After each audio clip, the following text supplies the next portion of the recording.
Do you love music or love protest music? Music that gives voice to your emotions, life, struggles, frustrations?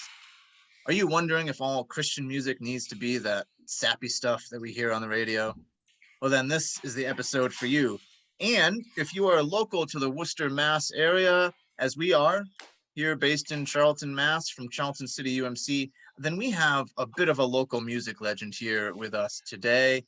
That is Jim Perry. So welcome back to Unfolding Wings.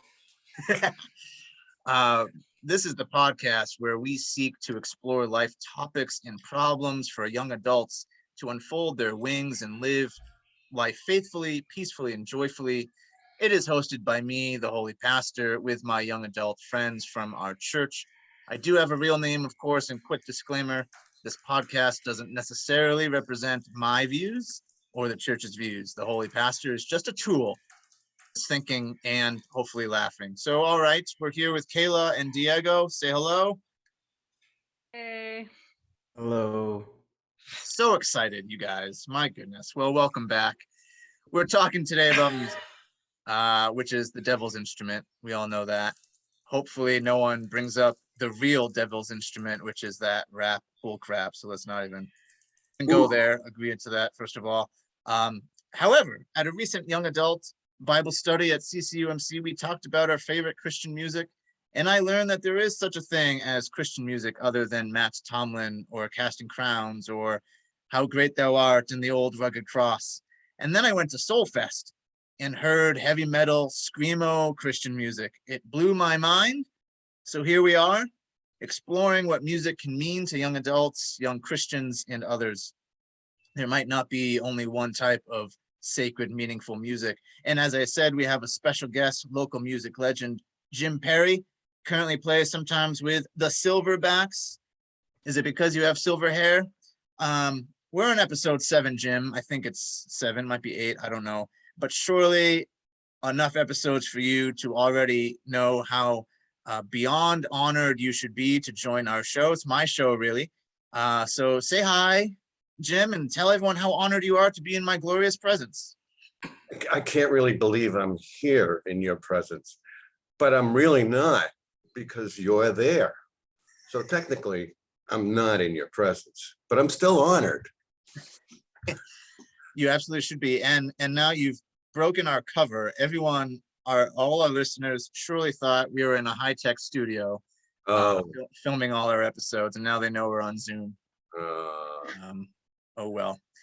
And you know, usually people think I'm an angel and fall down before me, and then I have to say, you know, get up, don't be afraid. I'm impressed though that you didn't need that. You must be a bit holy yourself, maybe. Only in my socks, Pastor. Nice. All right, we're gonna have fun today, I am sure. So you have a new album out, Jim, called Dystopia. Yes. Well, obviously, we invited you onto our podcast to use you, to get your friends and followers interested in our podcast, and of course to get your help in convincing everyone that the dystopian problem is with the left, creating a country in which we don't care about God, we kill babies, we claim babies are racists, we elect Black women to the Supreme Court, steal elections, and we take away guns in people's Bibles. That's the dystopia that you're protesting against, correct? Yes, I made this album just for Donald J. Trump. I love him. No, actually, I did, you know, you got me speechless here, because I mean, obviously this is tongue in cheek. And my CD is about the lack of communication between both sides, and the fact that there is two sides that are so completely divided that there's no gray areas anymore. It's really, really difficult for anyone to get their point across to someone who might have a slight disagreement with them. And the person who has a slight disagreement doesn't realize it's slight, because they've been told by the media that you're either over here or you're over there. And it's really frustrating. And also, the other aspect of me putting this CD out is that there's a real lack of socially conscious music. Mm. And I grew up with some of the best ever, with the early Bob Dylan stuff and Ohio by Crosby, Stills, Nash and Young, and and that song is great because the incident happened, the shootings at Kent State, and then 2 days later, I believe Neil Young wrote the song. The next morning, they went into the studio to record it. They pressed copies of the record that evening. They got it to the radio stations the day after. And meanwhile, it's all over the front pages of the newspapers in the country. They sent it to the radio station within a week of the incident. And boom, it became the most heard song. And it, influenced a lot of people's opinions about what happened. That's the point, and there's nothing like that going on now. Maybe in the hip hop industry, there's some of that being spoken out, but as far as the general music audience, there's nothing. So I'm trying to just nudge possibly some people into writing stuff that is not too happy and one-dimensional, even though I love that kind of music, don't get me wrong, but I feel like as a work of art, not as a product that you're hoping is going to get on the chart. I like to do something like this, and I'd like to see other people do it. Awesome. Well, thank you, Jim. So thank you for your thoughtful response, but not thank you for suggesting that there's perhaps another way to think about life other than the political right, because we know the political right is the flag bearer for all that is moral and righteous. So I'm wondering how I can sit here and not be offended and still respect you, and how I can let you still play music at the church. So what's going on? Look, Pastor, we're all one, right? We're all one. Isn't that what everybody says? That's Well, what I and we say, but I don't actually mean it. Like, we're one when you believe what I believe. That's what I want you to. Well, can't we all just be bigots and zealots together under one roof? Yeah, exactly. So if I come into your church and I feel the same way that, all the things that you just described, if you're really serious, then why not let me in? And even if I disagree, aren't we all one? Isn't it all one family? I think Kayla and Diego, they are agreeing with you. And yeah, what do the young people say when someone does a good put down? I don't know. Oh, smack. Oh, smack. Do you still say that? Do the youngins still say that? Oh, snap. Oh, snap. Pastor John, we're gonna have to talk about this later. Yeah, Trying to keep up. Take care of him, will you? You try. So anyway, seriously, it's interesting because I kind of always wanted to do something like this, but I would always neutralize myself because I didn't want to offend anybody, and things have gotten so extreme out there. I couldn't do that anymore. The way that the whole project started was this thumping in my head because, and I have to admit, I'm kind of greedy for new news on media. I don't watch very much TV, but I go to a lot of podcasts and e-zines and stuff like that. And I get my information from that, and also newspapers online. So I'm hungry for the information. So I might have overdone it a little bit because I felt my head just going, but I don't think I overdid it. I think that's just the way it is out there. I have to do something.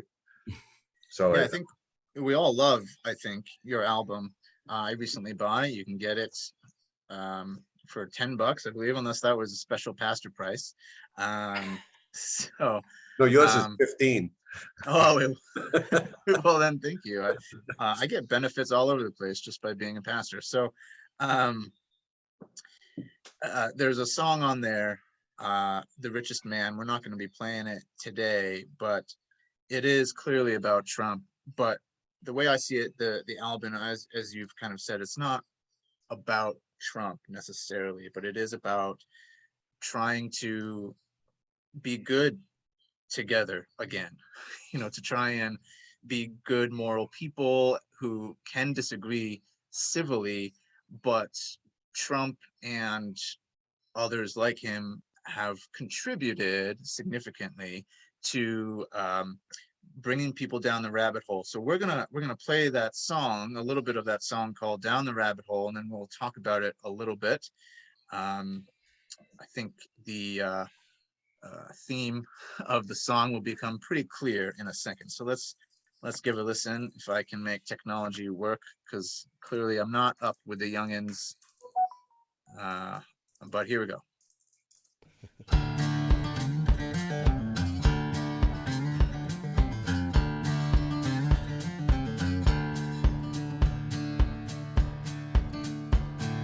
Strange folk in my neighborhood, they really look different, they're up to no good. They got weird names and funny clothes, their hair looks gross, there's rings in their nose.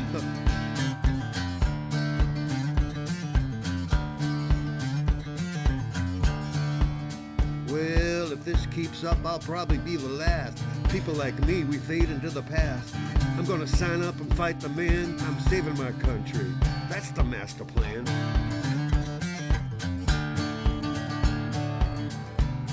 What's wrong with everybody?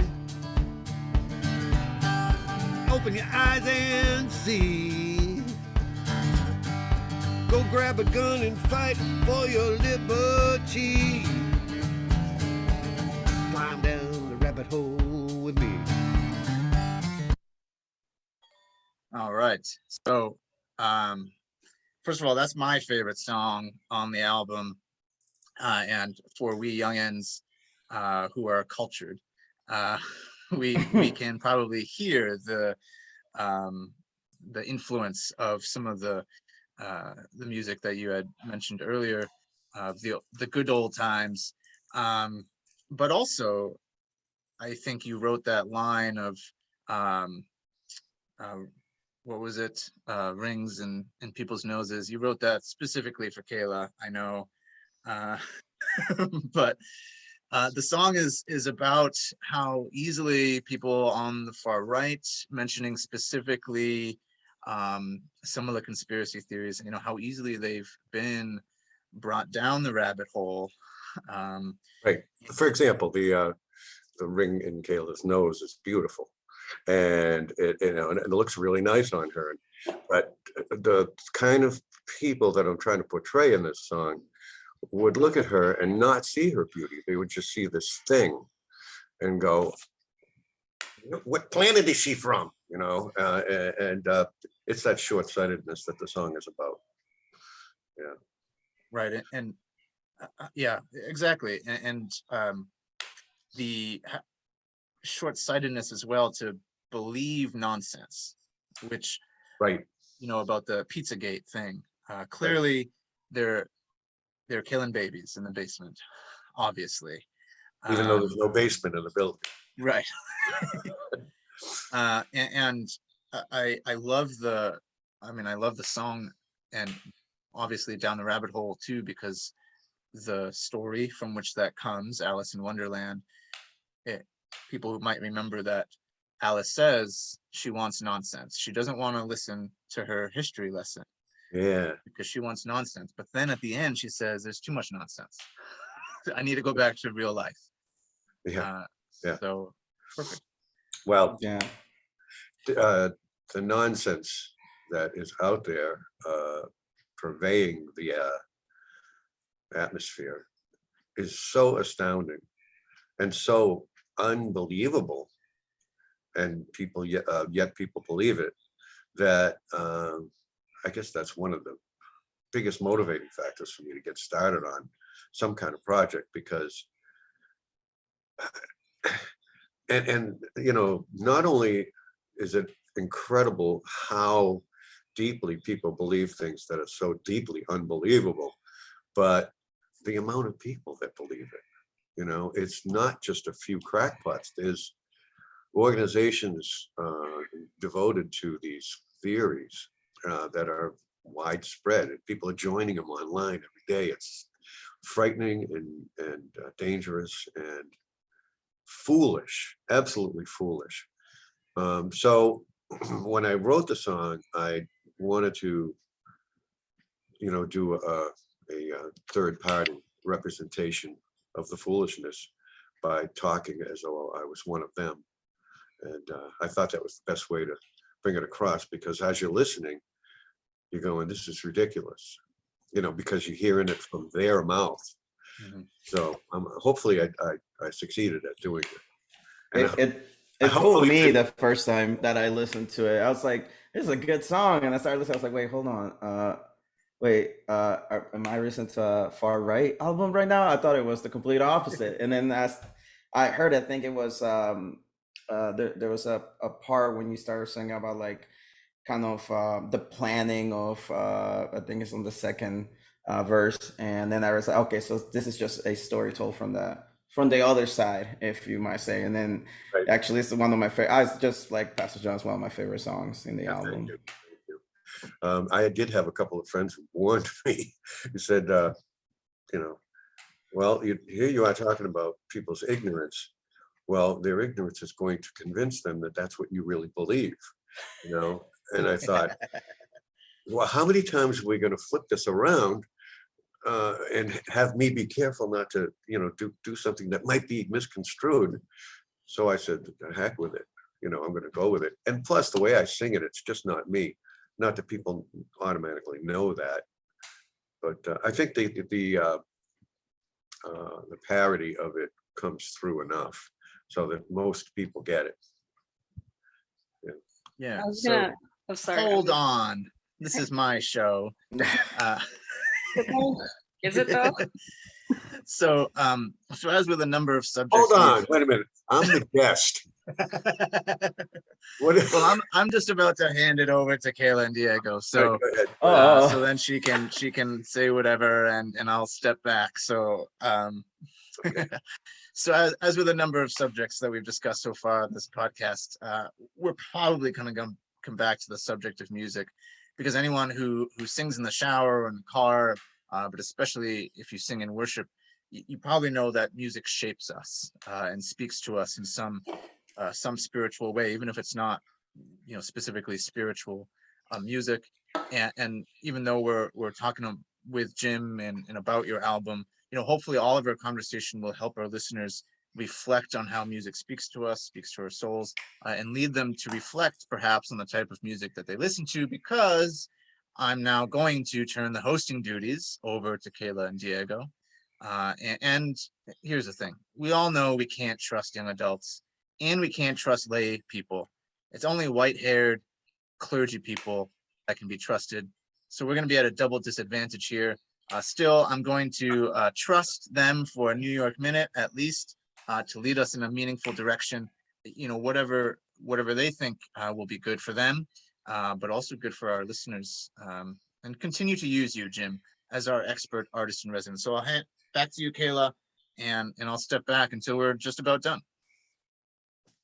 I was gonna say about the song. It reminded me of like, especially during Trump's presidency. It still happens now though with like a lot of things, because everything can be so viral so quickly online with like the platforms that everybody has and is accessible to. But it reminds me of like, those like posts that you see on Facebook, and you read it and you're like, oh yeah, like it's so easy to just believe it. And then you just start sharing it and everybody's just like, oh my God, did you know? And then you hear it from somebody at work and you're like, did you actually look it up? Like, did you actually look up if it's true? Did you do a little bit of research? Cause like, and it happens to both sides, right? Like it could be like friends that I have, I'm just like, they'll like repost something and I'm like, okay, let me go Google and let me look this up really quick. Let me read some articles. And then I'll hit my friend up and be like, why are you reposting that? Like now you're just spreading misinformation. Yeah. Just look it up. Just because the post looks nice and you're just like, yeah, I agree with that. You just repost it and everybody believes it, and it just like happens so fast. Next thing you know, thousands of people are sharing it and everybody believes it to be true. And what you just described is what began this whole nightmare that we have, just a little bit at a time. And it's like a cancer, it really is. A cancer of misinformation. And, people tend to, especially in the hostility of the political world, they want to find something that they can get the other side with, and actually people on the right call it owning the libs, and the liberals, they have their own, it's not like we're, immune to it. But what happens is they don't research it. Like you said, they don't look to make sure that it's actually factual, because it doesn't matter to them at that moment, because they're just looking at something that, oh, they're gonna, my friends are gonna love this, and boom, it's gone, and then it's out there, Mhm. and it's not true, and then it becomes the truth. Yep. Yeah. You can argue with people till they're blue in the face. They're still gonna be like, "Well, no, because I read it here," and I'm just like, Yeah. I mean, it's hard to like with both sides because we're both stubborn, right? Because we believe whatever it is that we Right. believe is true Right. is true. Right. It is both sides. I think that the right has turned it into an art form, and they've really incorporated it into their politics in a way I've never seen before. In other words, it's all acceptable to the mainstream Republican Party. That, come on in, you're welcome. We'll use that information Mhm. to own the libs, and so for them, it's not as, we shouldn't be using that. It's not as much a poison as it is to, it's more of a poison to the right than it is to the left, I think. And I'm not just saying that in defense of my side, because I consider myself a progressive more than a leftist, So for me, it's just, that's the way it is. That's the way it is, But yeah, you're right. It all starts with one person just going click, Mhm. and that's it. Yeah. I mean, of course, except for like, birds, we all know that they're not real. They are machines put by the government to spy on us. And I hope you guys did, you do believe on that, because if not, I'm definitely leaving this podcast. Uh, I'm just joking. No, yeah, I think listening to this album, I really, really love that, because the fact that, I don't know, it was just good music, first of all, and two, it was something that I think that we're kind of missing right now on like this kind of spectrum of like uh like that we have this kind of like time that we have gone through. We don't have anything to be kind of, it's like how, I think I was talking to Pastor John the other day. And I was saying like it's good music because like it's kind of when you're sad and you want to sing a sad song. It's kind of like, when I've been angry and like, yeah, I would put on some, I don't know, like Rage Against the Machine. That was my type of music I used to listen to and stuff like that. But it's not about this times that we're going through. So it was kind of nice to kind of have something to kind of just be able to have that emotion of like, I don't know, anger. I don't know what to call it. Well, there's a lot of anger in from the first note to the last in that CD, but it's not, the whole thing isn't slamming down. There's some subtlety and dynamics to the music. There's some melody, there's so I channeled the anger into different styles of music, and rather than just raging through the whole thing, and that's my style. But to me, there's two really key things about making a CD like this. For one, the general public likes, the general concept is music is supposed to make you feel good, be happy and feel good. Yay. Which, I love all that kind of stuff. And I don't deny that. But the drawing board for music is so much wider. But in our age of commercialism and pop, that the rest of that drawing board isn't used very much. And I wanted to go there. When Worcester Magazine reviewed the CD, at the end of the review, the reviewer said, I'd love to tell you that there's a happy ending, but there isn't, you know. And that's true, but you know what? So what? I mean, you can still listen to it and walk away feeling good about it, even though it's telling you that the world is horrible. No. Yeah, I think it also like the song "Crazy World." I think it is that it's like the chorus is kind of like easy going, driving down the highway kind of song that you will sing along to. But if then you listen to the actual lyrics of like of every of the each verse, like I mean they're pretty. It's all about like one's like future generations will wonder what it's all worth. It's pretty not dark, I would say, but ominous and like what's really happening is doesn't hold. Yeah, it doesn't really hold any punches back. No, and it wasn't meant to, No, I just love Yeah. it. And there's a kind of a part of me that kind of looks onto the commercial approach that the right has with kind of an admiration. It's a sick admiration because of how fearless they are, presenting whatever they want to the general public and then defending it to the hilt, whether they even found out in the meantime that it was wrong or not. It's just, getting their message across regardless of truth or accuracy or anything. And it comes from just having the nerve and the gall to do it. And I wanted to apply that same kind of energy, but not dishonesty, to this CD. I wanted to just present it the way I think it is, exactly, without any coloring it, to be not as bad as it really is. I didn't want to do that. And so, hopefully I'm going to inspire somebody else to do that. It would be great if we could get a movement of this kind of music.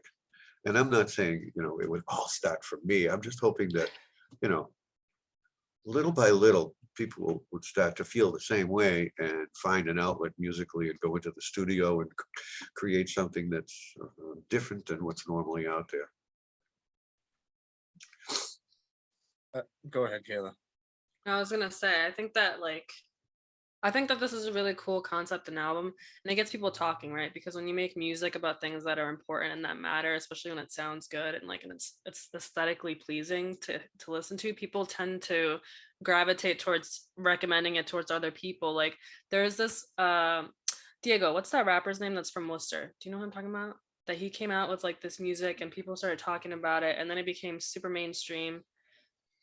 I'm not sure. But anyway, he made a lot of political statements when everything was happening, and I thought it was really cool because I was just like, not only is he from Worcester, but he's like known all over the world. Yeah. People were talking, and it was getting people to talk about it. Yeah. He had made a song that was like about people from both sides, and we're just so stubborn, we're not willing to hear each other out. Oh, Joyner Lucas. That's what you're talking about. That's who it is. Yeah, Joyner Lucas. Yeah. Yeah. Well, South. That's an example of I had mentioned way earlier in this podcast that there's no protest music out there except maybe some examples in hip hop and rap. They've always been much more political. Mm-hmm. In some ways, they have more reason to be. But, the rest of us also have reason to be. And we just didn't have the nerve that they had. Their music is bold and honest in ways that we kind of wish ours was. But now, I may not like the sound of hip hop and rap because I come from a different generation, but I respect it a whole lot. And I can make the same kind of statements with my kind of music. Mm-hmm. That actually reminds me. So I read, it's actually one of Bob Dylan's books that he wrote, and he said something along the same lines because he was talking about rap and hip hop and stuff, and how it's not something he gravitates towards, but he respects it so much because of the things that they have to say. So yeah, there you go. Yeah. So insert myself back into the conversation here because I'm clearly the most important person. So what Kayla and Diego were kind of talking about reminds me of POD's Youth as a Nation. POD is one of the Christian rock bands that kind of went mainstream for a little while. And their song or Youth of a Nation, I should say, was meant to be a kind of a theme song for Christian youth in our nation to be a protest song, to protest against gun violence and the injustices that are often perpetrated in God's name. And it's a great song. And it was, to me, one of the first instances in which I realized that there are some, but very few, Christian bands that are willing to put out kind of protest music as well. Yeah. And Diego mentioned Rage Against the Machine. That was stepping back from the holy pastor character for a second. That was also my music growing up. I had a history teacher who asked, what machine are you raging against? Aren't you just masturbating in public?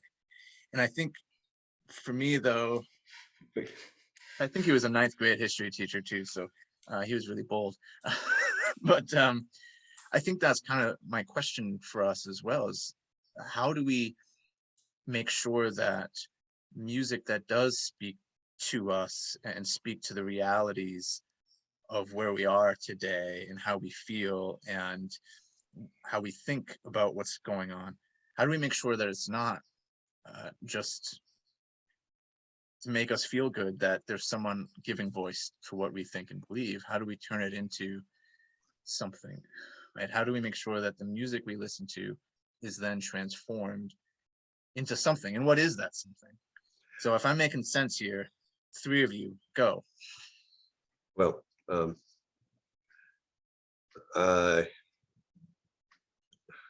me see.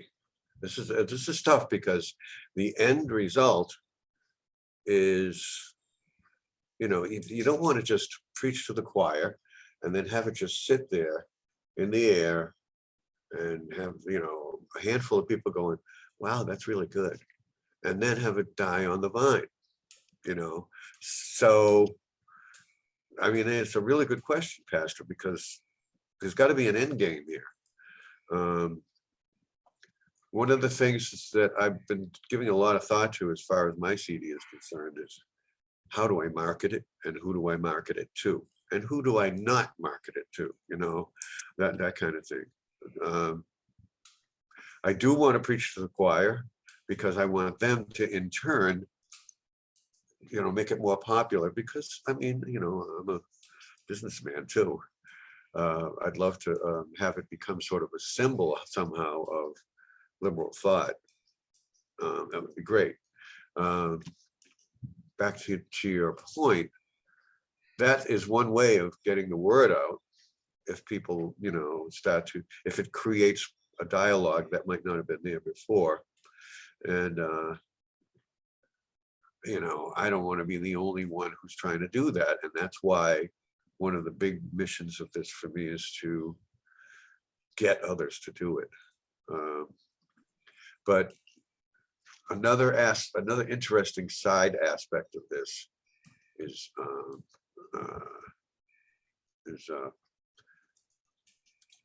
what's the word I'm looking for? You know how they're trying to take some books out of the libraries now? What's the word I'm looking for? That they're Censorship? Yes, they're censoring information that they think this is almost like it's not democracy, that's for sure. So you want to get the word out there in a natural way. So it's just sitting out there and available. And what they're doing is they're trying to make certain things unavailable by taking books away. I'm afraid someday the same thing is going to happen with certain music. Although it's a lot harder. Well, it's impossible to get rid of any of those things. And they're just trying to get them out of libraries for the younger people. but it's just the thought of it. It's censorship is what it is. So the more of this kind of stuff that's out there, free floating, the more there's a chance that somebody's going to read it or listen to it and change their minds about something. I guess that's what I'm trying to say in a roundabout way. I think that, like, back to Pastor John's question about, like, what do we do?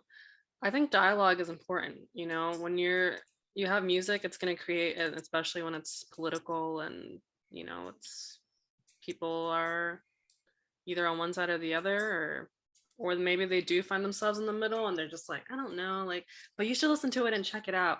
I think that that's important anyway, as I was saying before, is that because dialogue creates action eventually. I mean, what are protests? Protests are people, demanding something to be done by speaking and speaking out on it. And I think that that's the most important thing that we can do is, in order to get things done, you have to talk about it, or else it's going to go nowhere. Yeah. Is it? Oh, what was that? All right. Yeah, I definitely agree, and not to just to speak on like a kind of different side of it. Just I don't want to repeat the same thing that you guys said. I think that to the question of what the end goal is, I think yes, it definitely is to start a conversation. It can also be used as kind of like something to promote on the side of people that are already thinking and with the same type of ideas, or somebody in the middle as well, like kind of to promote action. I think like for like Strange Fruit, like Billie Holiday, like the one of the owners of like a bar in New York would always end with Billie Holiday singing that song. Right. So, and that song is like it's in a way a song of protest.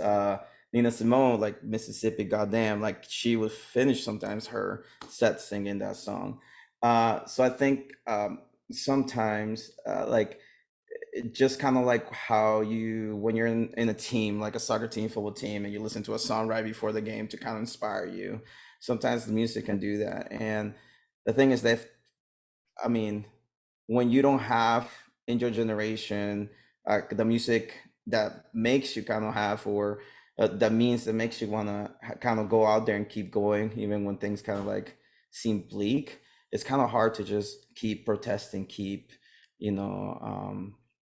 kind of keep fighting against the man or society, so I think that like that's why it's so important to have music like this, songs like this, because they're can, sometimes they become an anthem, even if they want to or not. They do become an anthem of a generation, of a specific movement, of a specific year that were, like, for example, the song "All Right" by like Kendrick Lamar like became an anthem for in 2016, when for some people, it became like an anthem for and during that presidential election.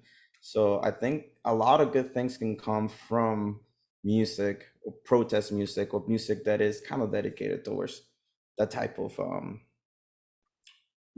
I don't know, the type of range. I like my words get stuck when I try to speak them, but it makes sense in my head. I don't know if it's making sense coming out of my my head, but yeah. Well, what I do is I listen to your gibberish gobbledygook, and then I take it and I reinterpret it inside my head. Oh, that's good. No, that I'm was glad. great. That was great, Diego. Especially, you mentioned two of my favorite all-time protest songs. And after you mentioned Strange Fruit, the first thought in my head was, I wonder if he's going to say Mississippi Goddamn. And you did. Those songs were so powerful. Now, with everything that you both said, okay, there's one really, really big difference. And that's the internet and the media, the way it is now. Back then, everything kind of filtered into one direction, one highway, one information highway that everybody got at the same time.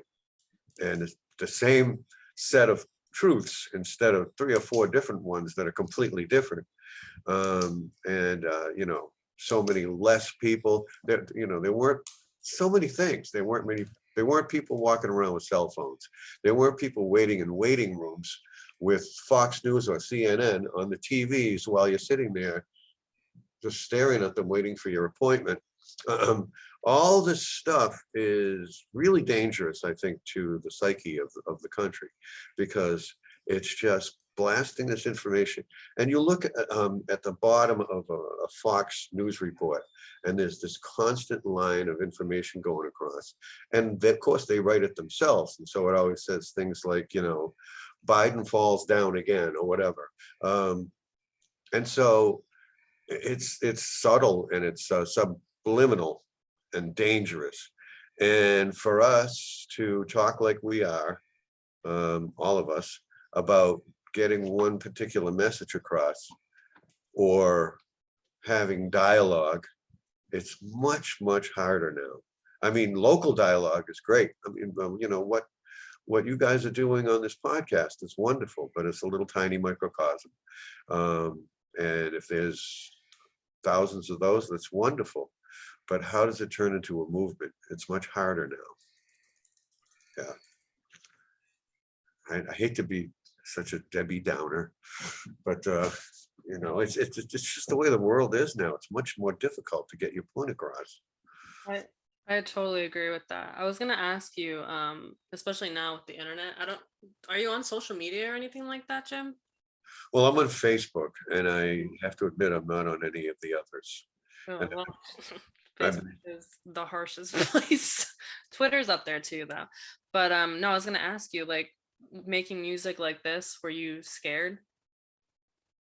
Only for a minute. And I'll tell you the reason why, because, and you know, I'll just use the first letter of the word because I can't use the whole word on the podcast, but I basically went, F it. You know, I knew I might get some hostile reaction, and honestly, I haven't yet. I have some friends that think the other way very deeply, and they're true friends because they've told me that they can't, oh, the music's great. I just, you know, I try to ignore the message, and it's really good. And I know that they're being sincere. They're not just saying that and then they throw it in the trash, you know. But as far as being afraid, not at all. Not at all. As a matter of fact, I'd love to see some opposition and some anger towards me, just so that it can create some dialogue, as we were saying, you know. So no, I'm not afraid. Just out of curiosity, what was like the first song that you started like writing or you started like creating when you started thinking about this album? Okay, so let me just start by saying two of the songs were written decades ago, but not exactly as they ended up, but the basis of them. Crazy World, the music was written in the 90s, but the lyrics were completely different because the issues back then were different. So I took the body of the music, which I always liked. I always liked the riff and the melody and stuff like that, and the idea of Crazy World, and just put it in today's world with new verses. So that's an old song made new. The same thing with the Great Unrest, which the lyrics were written by a friend of mine a long time ago. I wrote the music. That's the first music I wrote for the new CD. Okay. You know, like the last 2 years ago, two years ago, a little less than 2 years ago. I started strumming and came up with that. Two more quick things about that. My friend Ken also wrote the lyrics, the original lyrics to Richest Man, which was actually written in the 2000s about Donald Trump. You know, but the lyrics were a little different, so I made them a little bit more, you know, current, and so that also came from back in the days. I have a collection of songs, you know, so when I came up with this concept, I was like, throw them in, maybe something will fit. The song Dystopia, the pounding of the beginning of the CD, is where it all started.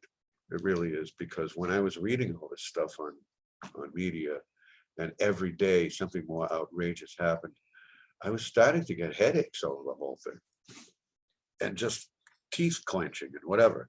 So I would hear, or I thought I was hearing, dun, dun, dun, dun, you know, just like, and I could picture big, huge marching robots or something, you know. So I kept hearing that one guitar riff in my head, dun, dun, dun, dun, dun, dun, dun, dun, dun, and it wouldn't go away, and it would go away. I have a recording software in my computer, which is Pro Tools. So I just started putting down the ideas. And I have a genius friend who works in studios, and that's the producer, Roger LaValle. Finally, I called him and said, look, Roger, I have to do this. And then we got started.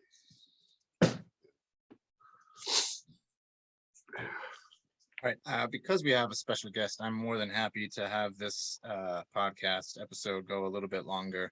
But so that we're not here until the end of time, Diego, Kayla, do you have any last questions or comments for Jim / our listeners?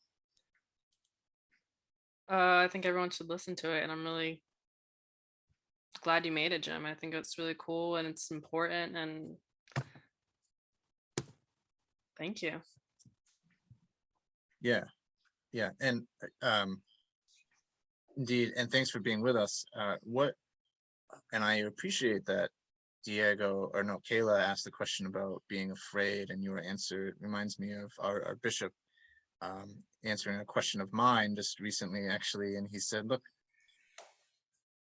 sometimes you got to do the right thing, even if you're afraid, even if it will cost you, even if there will be opposition. Yeah. Do the right thing, do the faithful thing. And that's what, if we're going to put this back into religious terms, that, that's what God wants. God doesn't care about necessarily, everybody's loving it, or How many copies it sold? yeah, exactly. We might want to care about that, but as you said, there's a part of us, that part of you that wants to sell a bunch of copies, but ultimately you want the music to work in people's lives. If that happens and starts a movement, even if it's not traced back to you, then Yeah, right. Then good. So we're gonna play part of Dystopia, which is the first track on the CD, which really does set the tone. Diego mentioned earlier, it kind of gives voice, the album, to some of the anger that especially young adults, but not just young adults, feel in looking out at how our country is and how the world is at the moment. And we'll talk a bit about, you already talked a bit about that track. We can talk more about it if you want. Yeah. But my last question, that while we're listening to the music, you can be thinking about, my last question that I want us to end on is, why should we allow musicians to have any authority in our lives? Why should we allow musicians to create music that might then shape us? Because we know, and we've been talking about how it speaks to us, and how it gives voice to what we're thinking and feeling. We want it to give voice to it. And listening to screamo, heavy metal Christian music, it feels good knowing we're listening to Christian music, even if we have no idea what we're talking about. But why should we give that authority to musicians? Because it's similar to letting Colin Kaepernick kneel during the national anthem. And so many people, the holiest of people, of course, responded by saying, look, man, you are paid to play football. Here we go. Not to set tax policy, not to tell us how the police should do their job. I know I'm going to get lots of amens for this. But so for musicians, you're paid to make music, not to accuse Donald Trump of taking confidential documents to his home, because he's the president, he can do whatever he wants. So why should we allow musicians to have that kind of authority over us is my question. But let's listen to this, and we can talk. You can talk about it in a second. Whoops. Okay, here we go. Everyone at home, all our listeners are probably going to hear my clicking buttons, but that's what we get when we're a low budget production here. All right, so here's a little bit of dystopia.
All right.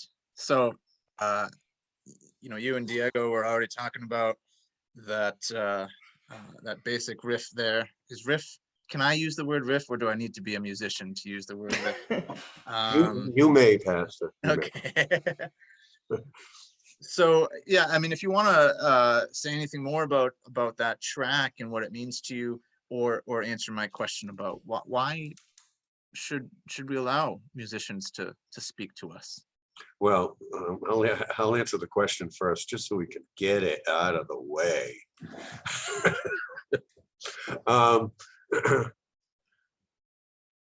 Why shouldn't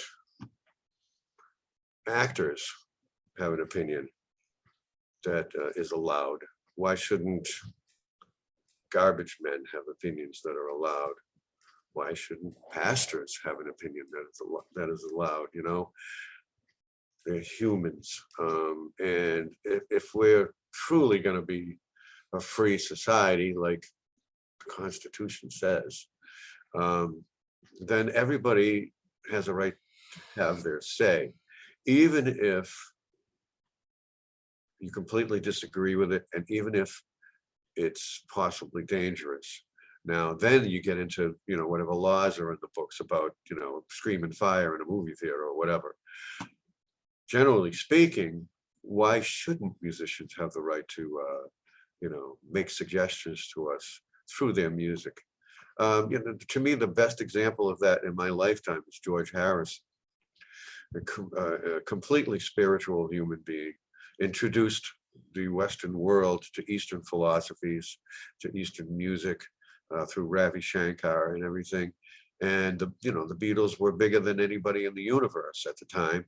And so he influenced a ton of young people to think more spiritually. And so that's why musicians should be allowed to, influence people. Amen. Can I get an amen? Amen. Yeah. Okay, so as far as the song Dystopia is concerned, I have to give Roger LaValle a ton of credit on this, because he's the one who, I just got, little dinky sounds on my recording equipment, gave it to Roger, and I said, create a monster. And I told him, give me the biggest drum sound you've ever heard in your life, and things like that. And then I'd stand and watch him going, through all these incredible. And he made it sound like a giant robot army just crushing the entire country, and leaving nothing but, crap in its wake. So I also think it could be a good movie soundtrack song. So I'm actually that's gonna be one angle of my marketing, but that's a whole other story. The song, love it. Okay, you guys hear that? Sorry. Yeah. Oh, of course. Yeah, it's all good. Hey, low budget production here. We love dogs. Yeah. So yeah, the song to me was a complete success in the studio because it set the tone. And in that review I was telling you about from Worcester Magazine, that's the first thing the guy said. When you start that CD, it's just immediately you know something ominous is happening. Thank you, Roger. So that's that. Hey, all right. Well, thank you, Jim, for being with us and sharing about the album and just about music in general, what it means to us. I speak for all of us, I'm sure, when I say thank you. But I have to be done with this. I want to get back to my 16th century German sanctuary music, because that's the only thing that we should ever listen to. But I imagine some people have really enjoyed this conversation. So we hope But not you. not me as the character, Holy Pastor, yeah. Yeah. But so you all listeners, we hope you got something out of this. We'll probably do music again as a subject. Next time we're going to talk about elections in politics, because we are coming up to a midterm election. So we're just gonna go straight at it. And in the meantime, tell all your friends about this podcast, listeners, Jim as well, so that we can continue unfolding our wings together. And also go get your Dystopia Jim Perry album, which I know is available on Amazon.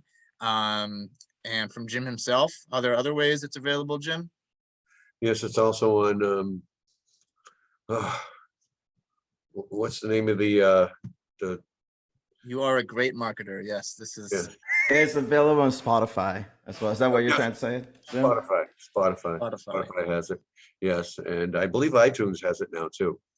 All right. Yeah. Excellent. Yeah, I know I'm a terrible promoter. Terrible. That's all right. I spent 3 years trying to sell my books, and I think I sold 200 copies total. So now I'm giving them away. So I get it. But again, thank you. And join us next time, our dear listeners, as we continue to unfold our wings. Until then, keep it holy, friends.